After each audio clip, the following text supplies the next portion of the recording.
Anatocast, seu jeito fácil de aprender e revisar a anatomia. Olá, pessoal! Tudo bom aí?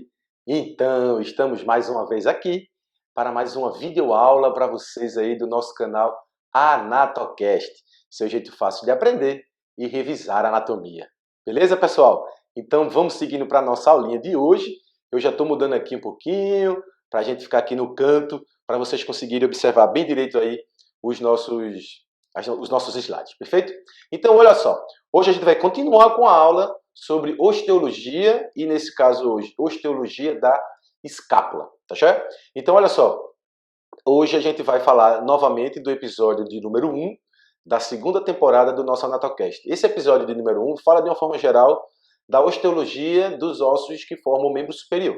Então, a gente vai ter uma série de videoaulas aqui que são relacionadas ao episódio de número 1 da segunda temporada, beleza? Então a gente vai falar da clavícula, hoje vai falar um pouquinho da escápula, aí depois vem o húmero, rádio, una e por aí vai, tá certo? A gente vai falar de uma forma geral de todos os principais acidentes ósseos dos membros superiores, tá certo? Então seguindo lá, olha, como objetivo principal da aula de hoje, mais uma vez a gente vai falar sobre os acidentes ósseos e a identificação da escápula direita e da escápula esquerda, perfeito?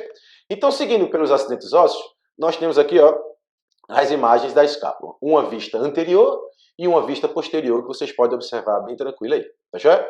Bom, essas escápulas têm, através das suas visões anterior ou posterior, algumas margens ou bordas. Ok? Então, existe uma margem medial, que é a margem da escápula voltada para a coluna vertebral. A gente já viu que a coluna vertebral ela se localiza no esqueleto axial. Ela é, portanto, na linha mediana, por exemplo, do nosso corpo, só que na região mais posterior, no dorso. Tá certo? E a borda ou a margem da escápula, que é voltada para a linha mediana, essa aqui que vocês estão vendo, ó, essa margem ela é dita margem medial da escápula, ou seja, voltada para a coluna vertebral. Tem gente que inclusive chama de margem vertebral, porque ela se localiza, ela é voltada mais para a coluna vertebral. Tá certo? Bom, mas a escápula também tem uma outra margem, que é a margem voltada para o outro lado. Voltada agora para a parte lateral do corpo, ok? Voltada para a região próxima do braço, ok? Voltada para essa região axilar, portanto é chamada de margem lateral. Ou também algumas pessoas chamam de margem axilar da nossa escápula. Perfeito? E a escápula tem ainda na sua região mais superior, aqui onde vocês podem observar, uma margem ou uma borda, chamada de borda superior ou margem superior da escápula. Então a escápula tem três margens ou três bordas. Uma margem lateral ou axilar, uma margem medial ou também chamada de vertebral e uma margem superior, que você também pode chamar de bordas. Borda medial, borda axilar ou borda superior da escápula. Tá certo? No encontro dessas margens, nós temos a formação dos ângulos das escápulas. Olha só, no encontro da borda medial com a borda lateral, na região inferior da escápula, a gente tem a formação do ângulo inferior da escápula. Tá certo? No encontro da borda medial com a borda superior da escápula, agora aqui em cima, ó, a gente tem o ângulo superior da escápula. E no encontro da borda superior com a borda lateral da escápula, a gente tem a formação do ângulo lateral da escápula. Então a escápula tem três margens e três ângulos. Esses ângulos funcionam ou formam-se a partir do encontro dessas margens. Tá joia? Seguindo adiante, a gente tem aqui, ó, na região anterior, vocês podem observar nessa escápula aí, na visão anterior dessa escápula, essa região que ela é mais um pouco aprofundada, ela tem uma depressão aí nessa face anterior da escápula e é chamada de fossa subescapular, ok? E recebe esse nome porque também aloja um músculo nessa região chamada de músculo subescapular, ok? E essa fossa localizada na face anterior ou ventral da escápula é chamada de fossa subescapular. Tranquilo? Quando a gente vai para a região posterior da escápula, a gente encontra uma elevação óssea importante. Uma elevação, uma proeminência óssea que se projeta da escápula para trás. E é chamada de espinha da escápula. E essa espinha da escápula, que é essa estrutura que vocês estão vendo aí, ela divide a face posterior da escápula em duas fossas. Uma fossa que fica acima da espinha da escápula é chamada de fossa supraespinhal, acima da espinha da escápula. E abaixo da espinha da escápula, essa fossa que tem um formato mais aproximadamente triangular, ela tem uma denominação chamada de fossa infraespinhal. Olha só, tem gente que chama de fossa supraespinhal ou supraescapular, dá na mesma coisa, tá já? Ou fossa infraespinhal ou infraescapular. É a mesma região, tá já? Então, essas duas fossas se originam a partir da espinha da escápula, que divide a face posterior numa fossa acima dela, supraespinhal, e outra abaixo dela, chamada de fossa infraespinhal, tá já? Pois bem, seguindo adiante ainda com os acidentes ósseos da escápula, essa espinha da escápula ela se projeta da borda ou da margem medial da escápula e segue em direção à extremidade lateral da escápula, ou seja, segue em direção ao ângulo lateral da escápula, até a região lateral da escápula. E nessa região lateral, essa espinha ela se projeta anteriormente, formando um acidente ósseo, uma estrutura denominada de acrômio da escápula. Ei, quem assistiu à aula passada viu que a clavícula tem uma extremidade acromial da clavícula, que é uma extremidade que se articula com a escápula exatamente nesse ponto denominada de acrômio da escápula. Por isso que na clavícula aquela extremidade lateral é chamada de extremidade acromial da clavícula. E aqui a gente tem agora o acrômio da escápula, que é essa projeção mais lateral e anterior da espinha da escápula.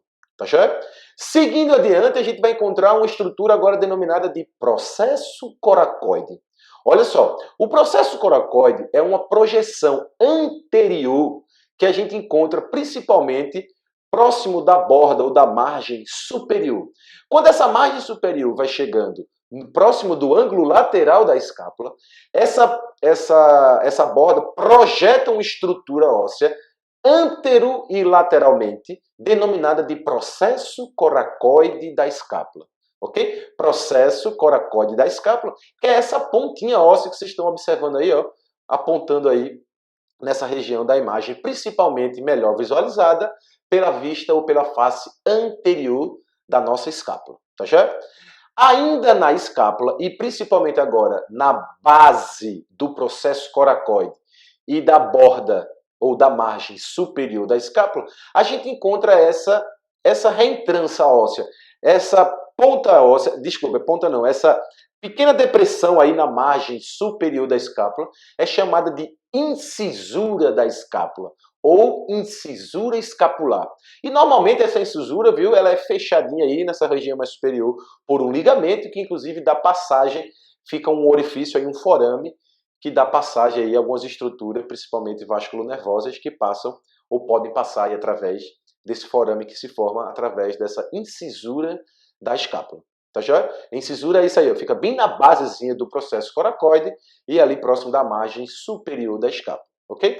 Mas, seguindo adiante, e agora numa visão lateral da nossa escápula, a gente tem ó, o processo coracoide de novo, ó, que vocês podem observar aí, ó, essa projeção anterior aí da escápula, e a gente tem de novo aqui, ó, nessa região mais posterior, que é a projeção da espinha da escápula, é o acrômio da escápula. Tá certo? Mas ainda nessa visão lateral da nossa escápula, a gente pode encontrar essa pequena cavidade que vocês estão vendo aí. Ó. É uma cavidade realmente pequena e ela é rasa. Ela é rasa e pequena e essa cavidade chama-se cavidade glenoide ou cavidade glenoidal da escápula. E ela funciona muito bem na articulação do ombro, a gente vai ver isso em próximas aulas, que ela funciona para receber a cabeça do húmero, que é o osso do nosso braço, na articulação gleno-humeral, ou na articulação conhecida popularmente como articulação do ombro. Tá certo? E essa cavidadezinha glenoide, ela recebe e articula-se com uma porção do osso do húmero, formando a articulação do ombro. Chama-se cavidade glenoide da escápula. Tá certo? Mas veja lá, essa cavidade glenoide, ela apresenta, tanto na sua região superior como na sua região inferior, duas proeminências ósseas, duas elevações ósseas, que são pontos importantes, principalmente para a fixação de músculos. Esse ponto, essa proeminência óssea localizada acima da cavidade glenoide, é chamada de tubérculo tubérculo supraglenoidal da escápula. Já essa elevação que se localiza abaixo da cavidade glenoide é chamada de tubérculo infraglenoidal da escápula. Ok? Então nós temos um tubérculo supraglenoidal acima da cavidade glenoide e um tubérculo infraglenoidal abaixo da cavidade glenoide. Tá certo? Seguindo adiante com mais estruturas, a gente continua com a visão lateral e agora com a vista anterior. E essa porção aqui, ó, tá vendo aqui, ó? A gente tem a cavidade glenoide aqui no ângulo lateral da escápula.